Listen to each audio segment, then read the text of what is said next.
It's a unique underpass, and when we get some really good monsoon storms or summer thunderstorms, it's been known to fill up rather quickly. Mike Graham has seen just how quickly the Stone Avenue underpass can fill up during his 21 years with TDOT. KGUN 9's traffic reporter Alan Big Al Caith has been dealing with the flooding there even longer. I got to KGUN in 1990, and every year we've had someone come out and shoot somebody or somebodies stuck in the wash. Sometimes one direction, one northbound and one southbound. It's pretty embarrassing if you get caught in that. And I know a couple of people personally who have gotten caught. One of them left town.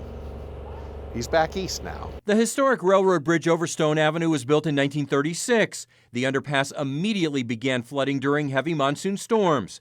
1 year later, in July of 1937, a young Arizona Daily Star reporter was desperate for a story. Howard O. Welty penned an article chronicling 13-year-old Elmira Dokes. He claimed she was the first to swim across the pond that forms in the Stone Avenue underpass. She successfully swam from the Toole Avenue landing to the northern shore.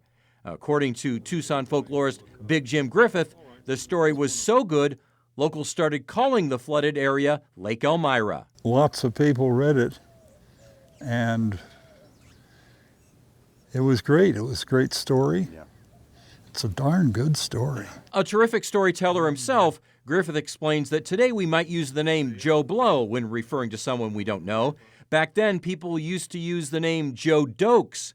The fictional Elmira Dokes was said to be the daughter of Tucsonan Joseph Dokes. Another clue the story was made up. Circumstance, timing, everything right. The story took off, and the name Lake Elmira stuck.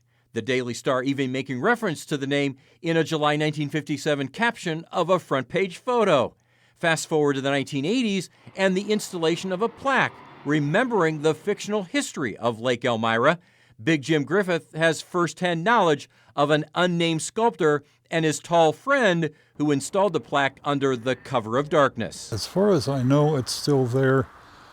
People say it's gone, but it has been painted over now. So I think it may be still there. The plaque does still exist. It's been painted over, but still visible from the pedestrian walkway as you head north. But Lake Elmira may soon no longer exist.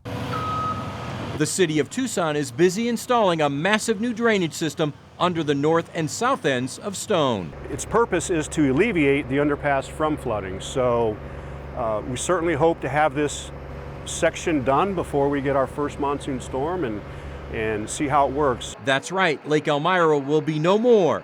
The annual lake will disappear, and so might the legend of young Elmira Dokes. It's actually going to be kind of sad to see it go away, not from a driver's perspective, which is where I live, but from a person that wants to get the flavor of Tucson.